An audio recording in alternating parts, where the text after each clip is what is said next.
nuestro mes de misiones aquí en la Iglesia Bautista Trinidad. Muy animados de lo que Dios puede hacer a través de nuestra congregación, hermanos, para impactar el mundo con el Evangelio. Y justamente el día de hoy queremos estudiar cómo ser una iglesia ejemplar, una iglesia influyente, ¿cierto? Una iglesia que en definitiva está comprometida con esta gran tarea que dio el Señor a los creyentes, a sus discípulos, de alcanzar nuestra Jerusalén y hasta lo último de la tierra, ambas y a la vez para Cristo. También, hermanos, a lo largo de este mes de misiones vamos a estar recogiendo nosotros una promesa de fe misionera. Bien, entonces al final, en el tiempo de anuncios, yo voy a compartir los detalles allí sobre aquello, pero quisiera animarles, hermanos, a estar considerando desde ya, junto con suscribo a la exhortación que hizo nuestro hermano Carlos, ¿cierto?, sobre las finanzas, el compromiso material también con la iglesia local. Aquí en la iglesia tenemos cuentas separadas, lo que es nuestro sostenimiento para la obra y lo que es la obra misionera, así que queremos invitarle que pudiera estar orando desde ya para ver cómo, cuánto, dónde, entonces, cómo Dios puede en definitiva usarnos a nosotros para hacer posible también las misiones.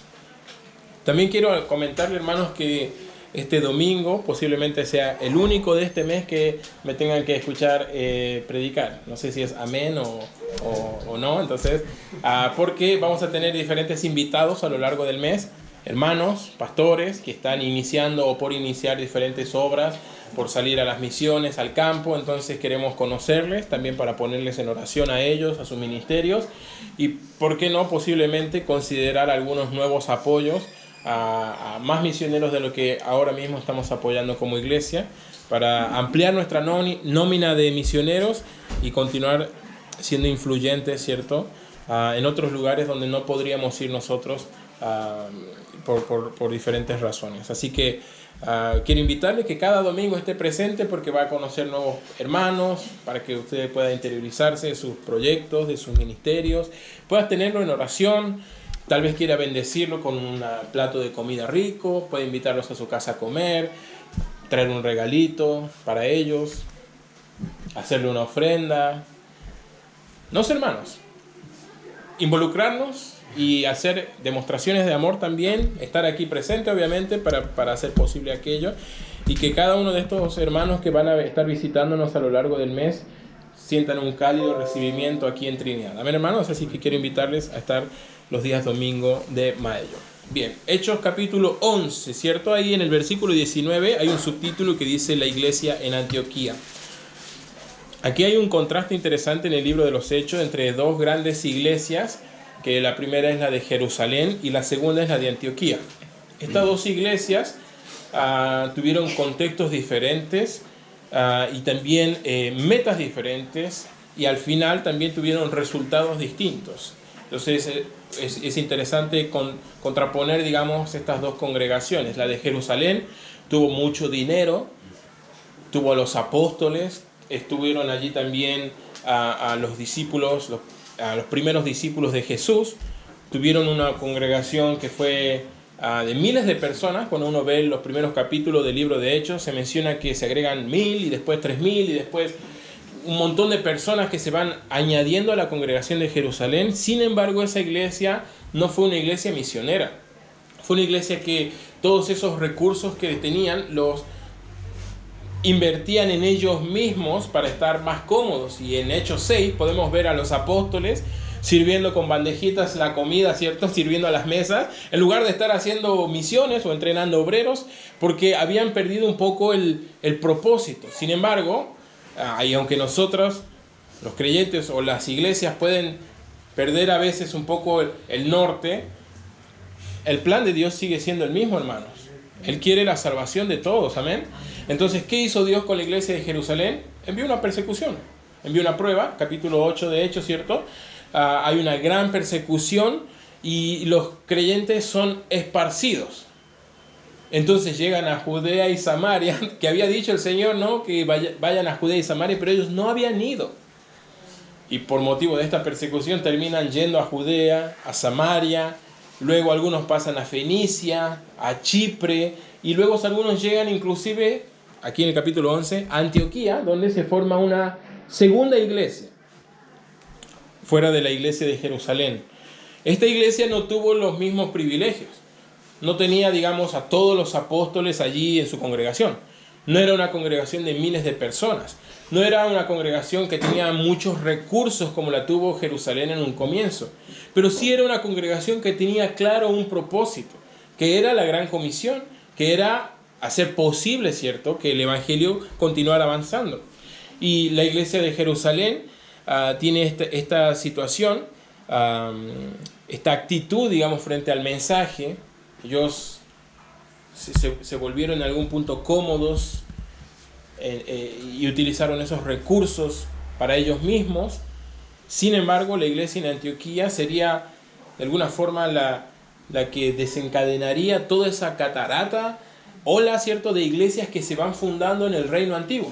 Las de Filipos, Corinto, las de Roma y diferentes iglesias se van, las de Gálatas, las de Tesalónica.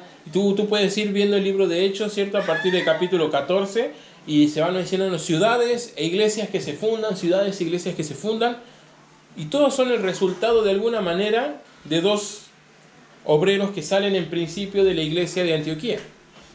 Es decir, que nosotros tenemos esta como encrucijada, esta disyuntiva, ¿cierto?, donde debemos decidir qué tipo de iglesia queremos ser. ¿Estar todos cómodos nada más? ¿O una iglesia que disfruta de privilegios? ¿O una iglesia que hace posible las misiones? ¿Queremos ser una iglesia que envía obreros?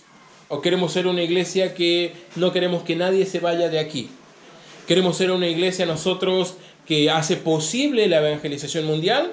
¿O queremos sufrir las consecuencias de no hacerlo? Porque la iglesia en Jerusalén, y teniendo este comienzo de prosperidad y todas estas cosas, después vino persecución y pobreza en esa congregación. Ya no digo que es exactamente así que va a suceder con nosotros, hermano, ¿verdad? Todavía hay libertad de culto aquí en Chile, ¿cierto? No creo que haya como inmediatamente una gran persecución y todo, pero sí hay, las iglesias van a pagar el precio de alguna manera de haberse involucrado o haber dejado de lado el cumplimiento de la gran comisión.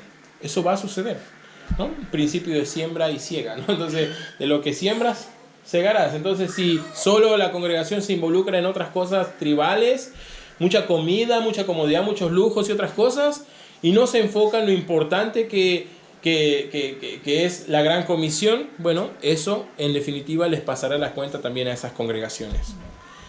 Una iglesia en contraposición que se involucra en la gran comisión, que está comprometido, ¿cierto?, en enviar misioneros, en enviar personas, en hacer posibles misiones, será una iglesia influyente, será una iglesia que cosechará personas y almas, ¿cierto? Y personas serán salvadas y misioneros serán enviados, iglesias serán fundadas y el reino de Dios será expandido. Por lo tanto, tenemos que pensar qué tipo de iglesia queremos ser el día de hoy. Pensando en una iglesia modelo, en el sentido bíblico, y considerando el ejemplo aquí de la iglesia en Antioquía, ¿cierto? Veamos algunas características que tenía esta iglesia y cómo podemos nosotros animarnos a imitarle en las cosas buenas que ellos hicieron. Mira lo que dice el capítulo 11. Dice, ahora bien, capítulo 19. Ahora bien, los que habían sido esparcidos a causa de la persecución que hubo con motivo de Esteban, pasaron hasta Fenicia y Chipre y Antioquía, y muchos de ellos no hablaron a nadie la palabra, sino solo a judíos. Pero había entre ellos unos varones de Chipre y de Cirene, los cuales, cuando entraron en Antioquía, hablaron también a los griegos, anunciando el evangelio del Señor Jesucristo.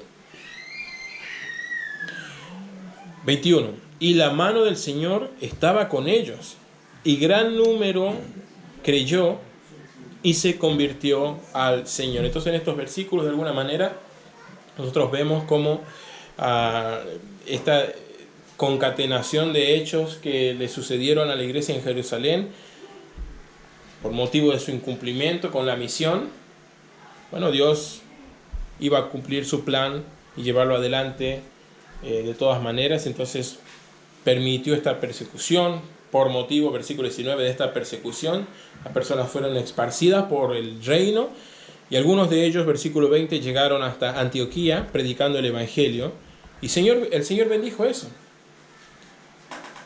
Versículo 21, la mano del Señor estaba con ellos, y gran número creyó y se convirtió al Señor. Entonces lo primero que vemos en esta iglesia era una iglesia que tiene está centrado en el Evangelio del Señor Jesucristo. A veces no tengo problema, o mucho problema, ¿cierto?, de que se hable de Dios. Está bien hablar de Dios, pero digamos, en otro tiempo que no hubiéramos sabido, está permitido, digamos, pero yo creo que las congregaciones deben tener y estar centradas, como la de Antioquía, en el Señor Jesucristo. El Señor Jesucristo ha revelado a Dios. Puedes hablar de Dios, pero si hablas de Jesús, eres más exacto en el término, y es como también se nos ha mandado a nosotros hablar. Predicar de Cristo. Cristo debe ser central en una congregación bíblica. La congregación de Antioquía está centrado en el mensaje del Evangelio. Y nada más que eso. Y eso es lo que bendice Dios. Y uno puede adornar la predicación y utilizar estratagemas humanas, ¿cierto? Hay libros que uno puede leer sobre, el término se llama crecimiento, ¿cierto? Como cómo hacer crecer un grupo, y uno puede utilizar diferentes métodos, pero en definitiva es el Evangelio lo principal en lo que debe estar centrada una congregación, hermanos. Y se debe predicar de Cristo, enseñar a Cristo, a mostrar a Cristo, y Cristo debe ser central, ¿cierto?, en una congregación ejemplar, en una congregación bíblica. Un mensaje centrado en el Evangelio del Señor Jesucristo. Versículo 20. Ellos anunciaron el Evangelio del Señor Jesús. 21. Y el Señor bendijo eso, y la mano del Señor estaba con ellos, porque no estaban utilizando métodos humanos, sino en el poder de Dios, y con el Evangelio del Señor Jesucristo. Eso ya es suficiente para hacer una gran obra, hermanos. Gran número creyó y se convirtió al Señor. Aquí vemos entonces que una de las características de una iglesia local es centrada en el Evangelio del Señor Jesucristo. Por favor, mira lo que continúa diciendo allí. Versículo 22. Llegó la noticia de estas cosas, o de que se había fundado una iglesia en otro lugar, ¿cierto?, de la iglesia que estaba en Antioquía. Llegó la noticia a la iglesia que estaba en Jerusalén. Entonces enviaron a Bernabé que fuese hasta Antioquía para ver todo esto. Y cuando llegó, mira lo que dice allí, versículo 23, vio la gracia de Dios y se regocijó, y exhortó a todos que con propósito de corazón permaneciesen fieles al Señor. Entonces, una iglesia bíblica, modelo, ejemplar, y que puede ser influyente de forma bíblica en el mundo, está centrada en el Evangelio, y también muestra evidencias, versículo 23, de la gracia de Dios en ellos. Y hay congregaciones, ni siquiera quisiera llamarle iglesia, pero hay congregaciones donde se puede ver casi, sí, sin caer en prejuicio, pero pareciera, es casi notable que las personas no son regeneradas. No, entonces son asambleas, ¿cierto?, congregaciones, y tienen púlpitos y seguramente tienen oradores, pero desde el orador hasta las personas que participan, no hay evidencia de la gracia en esas personas. Sin embargo, 23, cuando Bernabé llegó a Antioquía, vio la gracia de Dios en ellos. Habían ciertas evidencias que hizo intuir aquí a Bernabé que Dios estaba con esta iglesia, que estas personas eran regeneradas, habían nacido de nuevo. Por el hecho que, 20, ¿cierto?, se fundó en la predicación del Evangelio. Estas personas nacieron de nuevo y había evidencias de la gracia de Dios en ellos. 23, y esto regocijó a Bernabé. Entonces, una iglesia bíblica muestra evidencias de la gracia de Dios, y está centrada en la predicación del Evangelio. Además, mira el versículo 23, exhortó a todos de que con propósito de corazón permaneciesen fieles al Señor. Aquí es una exhortación a mantener estas dos cualidades que venimos mencionando. Sin embargo, el versículo 25 después, Bernabé fue a Tarso para buscar a Saulo, y hallándole le trajo a Antioquía. Vinieron los dos. Y mira lo que dice ahí 26. Y se congregaron allí todo un año con la iglesia. La iglesia entonces, y yo sé que por un periodo casi como de 2 años y por una situación extraordinaria, todos fuimos llevados, la pandemia me refiero, fuimos llevados un poco a la virtualidad. Pero una iglesia local, una iglesia bíblica, se congregan, hermanos, ¿cierto? Entonces son asambleas, ¿no? Cuando Jesús habló de edificaré mi iglesia allá en el libro de Mateo, él se refería a una asamblea, ¿cierto? A un grupo de personas reunidas. Hay congregaciones donde el predicador aparece en una pantalla, ¿cierto? Porque está en Miami, hermano. Entonces la congregación está en Sudamérica y el predicador está como en Miami. Yo lo sigo hay un perfil ahí en Instagram que yo conozco una persona que hace esto, no lo voy a mencionar, ¿no? Para no darle, pero mi esposa también sabe cuál es, ¿no? Entonces, curioso, ¿no? Entonces la iglesia está en Buenos Aires, es una iglesia que no es bíblica, hermano, ¿ya? Entonces, y el pastor está en Miami, ¿no? Entonces, cuando son los servicios, se conecta y aparece en una pantalla y hay como... No, hermanos, versículo 26. Se congregaron los hermanos aquí porque habían cultos, ¿no? Porque debe haber comunión, debe haber cosas en común que deben tener los hermanos para que sea también una iglesia bíblica. Y salvando la excepción de la pandemia, que bueno, esa fue una excepción, una iglesia modelo, ¿cierto? Será una iglesia donde practican, ¿cierto?, la vida en comunidad, se la promueve.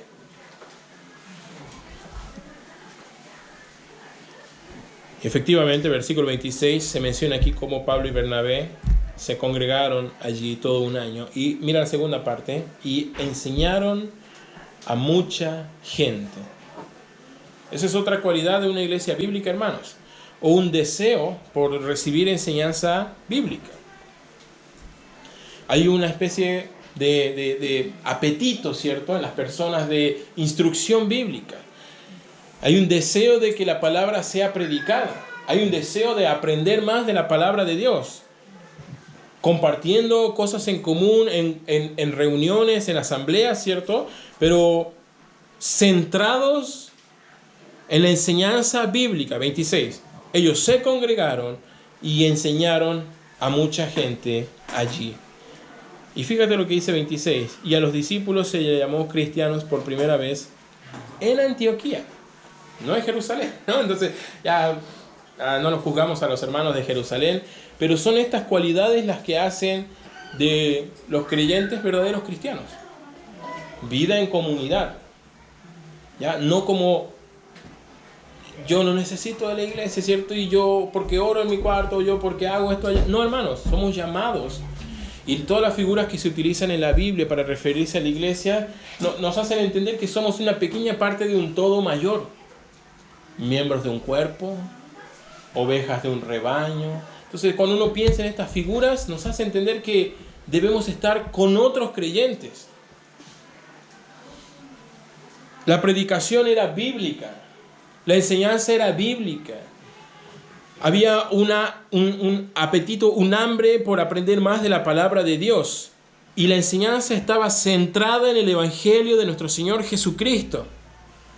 Hay otras cualidades que le vamos a mencionar. Pero es curioso el versículo 26, hermanos. Por primera vez allí se les llamó cristianos a las personas o a los creyentes. Es que ahora sí se parecían a Cristo. Porque había este hambre, ¿cierto?, por la palabra de Dios, esta vida en comunidad. Habían ciertas cualidades de carácter que ellos imitaron de Cristo, que hicieron ver a las personas, en principio de forma despectiva o peyorativa, son pequeños cristos, ¿no? Como de ahí viene el término cristianos, ¿no? Como cristitos, ¿no? Son parecidos a Cristo. ¿Se podría decir eso de ti? Otra cualidad, hermanos. Mira lo que dice versículo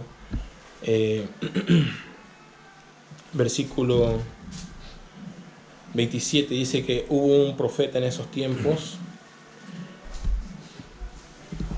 28, llamado Ágabo, que daba a entender por el Espíritu que vendría una gran hambre en toda la tierra habitada, la cual sucedió en tiempo de Claudio.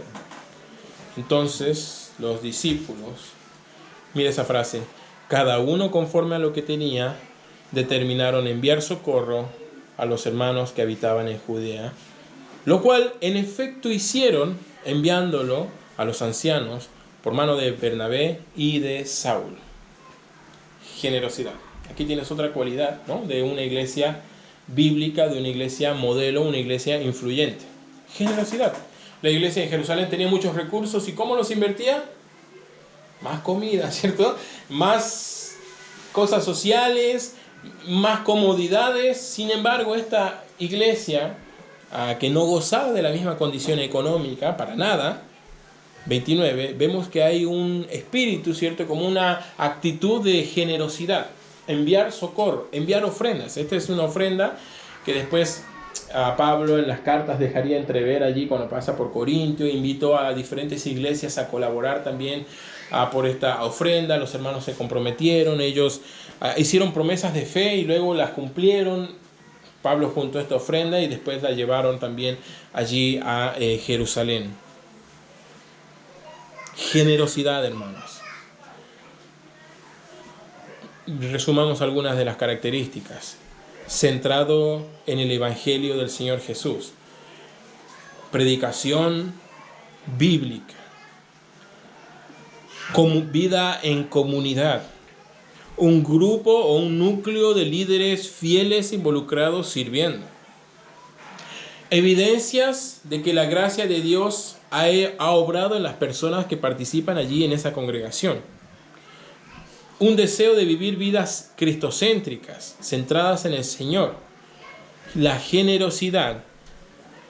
Y vamos a ver más adelante el desarrollo y entrenamiento de nuevos obreros y el envío de estos.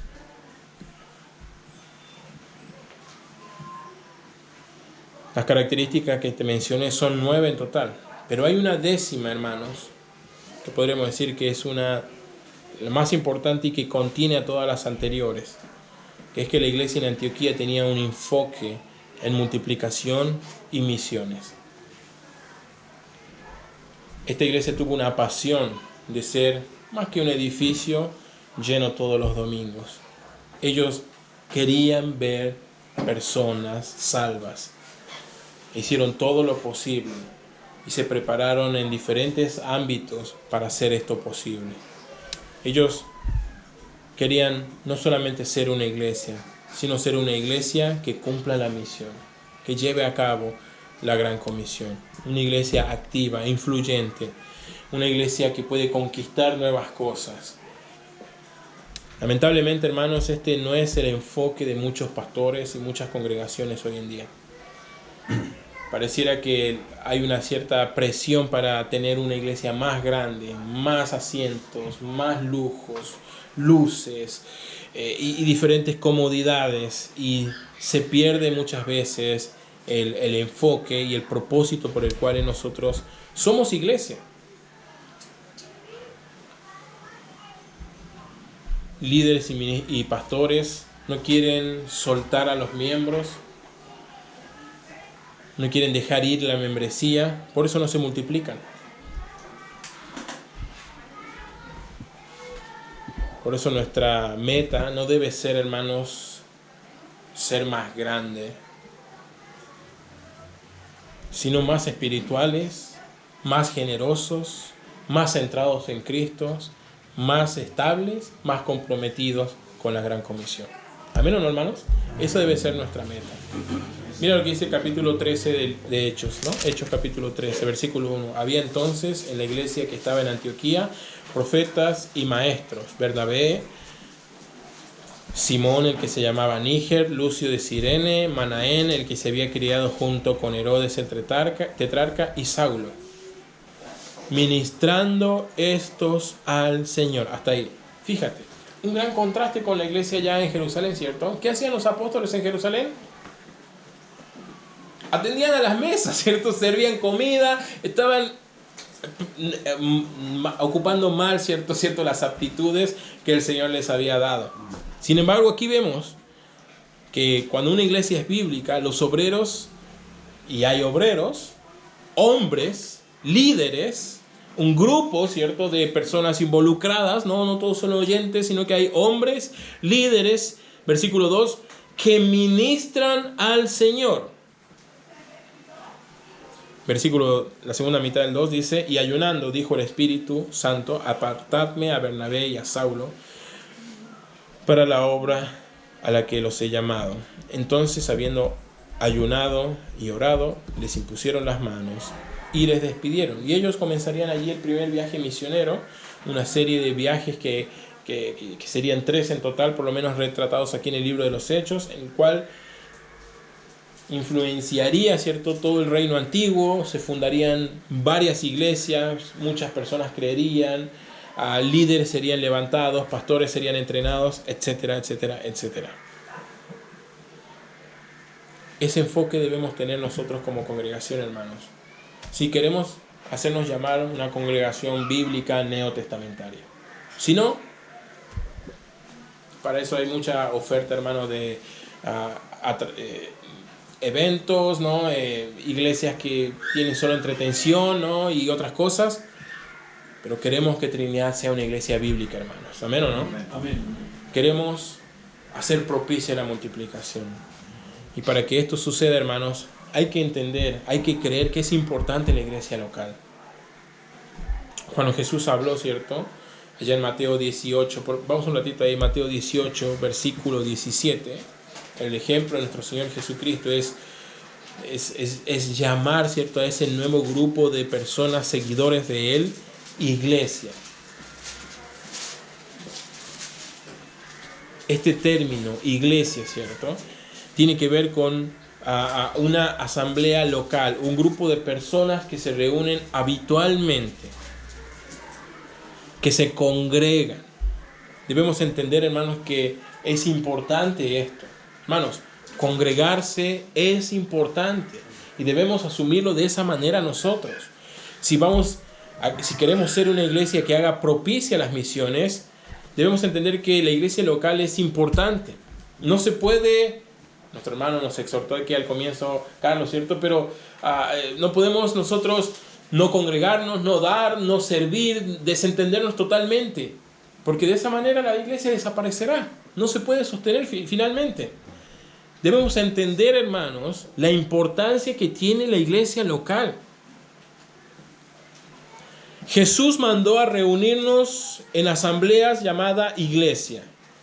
Los primeros discípulos se congregaron inmediatamente después del Señor, ¿no? Partían el pan, compartían las cosas del Señor y los apóstoles enseñaban. Y en el libro de los Hechos vemos que este es el método y el método bíblico. Pablo y Bernabé, capítulo 13, mira lo que dice. Versículo 2, estaban ministrando al Señor en la iglesia local de Antioquía. ¿De dónde van a salir los misioneros? ¿Quiénes van a enviar los misioneros? ¿Quiénes le van a sostener a los misioneros? Son las iglesias locales, hermanos. No es el seminario. El seminario puede ser una herramienta de que las iglesias nos servimos para impartir ciertas capacitaciones o contenido académico, etc. Pero son las iglesias locales las que harán posible las misiones. De allí saldrán los obreros, allí serán entrenados, allí serán ellos probados. Desde allí se les encomendarán y desde allí también será su sostenimiento. Además debemos entender, hermanos, que para multiplicar hay que ser una iglesia modelo, copiar e imitar estas cualidades que tenían allá en Antioquía: generosidad, un apetito por la palabra de Dios, una actitud enseñable, una congregación que se reúne periódicamente, una predicación bíblica, una predicación centrada en el Evangelio de nuestro Señor Jesucristo. Debemos tomar el modelo bíblico y tratar de ser una iglesia modelo. Entonces la multiplicación será posible. Primera de Tesalonicenses capítulo 1, versículo 8. Primera de Tesalonicenses capítulo 1, versículo 8. Pablo aquí reconoce de la iglesia en Tesalónica una actitud que ellos tuvieron allí. Dice, porque partiendo de vosotros ha sido divulgada la palabra del Señor. Esta iglesia allí en Tesalónica fue también una iglesia ejemplar, fue también una iglesia modelo, porque expandieron la palabra de Dios en toda su región. Ha sido divulgada desde Tesalónica la palabra del Señor, no solo en Macedonia y Acaya, sino también en todo lugar vuestra fe se ha extendido. Cuando una iglesia es bíblica, sólida, ¿cierto? La multiplicación será una consecuencia, hermanos. Y el reino de Dios será extendido. Y dice ahí, de modo que nosotros, dice Pablo, no tenemos necesidad ni de hablar. Las iglesias sanas y bíblicas fundan otras iglesias.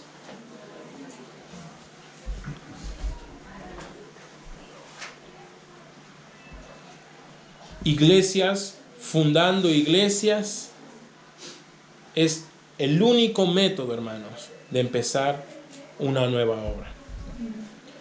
Debemos ser una iglesia modelo. La doctrina debe ser bíblica. Los obreros deben ser probados y encomendados por una iglesia local. Se debe evitar la fundación de otras iglesias por motivos incorrectos. Han notado que a veces, ¿no?, se enojan dos personas, ¿no?, dos líderes, y uno sale y al lado, más allá, hace otra iglesia, ¿cierto? Se lleva gente. Estas cosas no pueden ser posibles, hermanos. Eso no es bíblico. Eso no es sano. Eso no da alabanza a Dios. Pero sí el método que el Señor ha utilizado es iglesias fundando otras iglesias. Empezar iglesias en una forma ordenada, eso es el patrón bíblico. Y sería bueno, hermanos, que en cada comuna pueda haber una iglesia bautista de sana doctrina bíblica. Ya, no en la calle del frente, hermano, pero ¿no?, que hayan más iglesias de sana doctrina bíblica, ¿no? Para multiplicar hay que entender también, hermanos, que obreros deben ser entrenados. En el libro de Hechos se menciona allí de este grupo de varones, ¿no? Bernabé, Simón, Lucio, Manaén y Saulo. Ellos ministraban al Señor allí en la iglesia. Las iglesias deben tener cierto programa de entrenamiento para las personas, ¿no? Para que la persona no se quede como llega a la iglesia, ¿no?, sino que pueda crecer, desarrollar sus dones, avanzar en el ministerio y encontrar en la parte en todo lo que es el ministerio del Señor, qué parte le ha confiado a esa persona el Señor. Por último, hermanos, hay que multiplicar y enviar obreros, no solamente entrenarlos. Esto es lamentablemente una mala práctica de muchos líderes. Tienen como una pasión, digamos, por tenerlos a todos aquí, y hay como reticencia a soltar personas, ¿no? Porque si fundamos iglesias o enviamos misioneros, son familias que saldrán de aquí. Eso irá en un detrimento del número de personas aquí, de los ingresos y otras cosas, pero es el Señor también el que ha hecho de esta manera las cosas, hermanos. Versículo aquí en capítulo 13, ¿cierto? Versículo 3, fíjate lo que dice ahí. Habiendo ayunado y orado, les impusieron las manos y les despidieron. Y no dijeron, no, pero Saulo, ¿qué vamos a hacer sin Saulo? ¿Qué vamos a hacer sin...? No, confiaron que ese es el patrón bíblico y lo llevaron adelante. No solamente hay que entrenar obreros en la iglesia, sino que hay que saber enviarlos también. Ellos ya ministraban al Señor allí en Antioquía. Y el Espíritu Santo los llamó, confirmando de alguna manera ese servicio que ellos daban. Y la congregación oró y los encomendaron, confirmando el llamado también de ellos. Y vemos aquí cumplirse el patrón bíblico de una iglesia modelo. Esta iglesia, Antioquía, tendría influencia en todo el reino y el mundo antiguo. No es incontable, digamos, poner en cifra, pero miles, cientos de miles de personas son el resultado de esta pequeña iglesia, de las iglesias que se fundarían después de los obreros que ellos enviaron. Por eso quisiera animarnos el día de hoy, hermanos, a considerar esto. ¿Qué tipo de iglesia queremos ser? ¿Qué cosas nos mueven a nosotros como iglesia? ¿Y por qué estamos nosotros y nos reunimos y aprendemos y nos animamos en las cosas del Señor? Quisiera que consideremos, hermanos, el ejemplo de Antioquía. Una iglesia modelo en verdad. Una iglesia que hizo posible las misiones. Y Trinidad, hermanos, queremos ser una iglesia también que haga posible las misiones. Quiero invitarte a sumarte a esta misión, a esta tarea, ¿cierto?, que tenemos como congregación de hacer posible las misiones, la multiplicación, la fundación de iglesias, para que el reino de Dios continúe avanzando en el mundo. Amén, hermanos. Vamos a tomar un momento para orar. Padre, te damos gracias por este tiempo.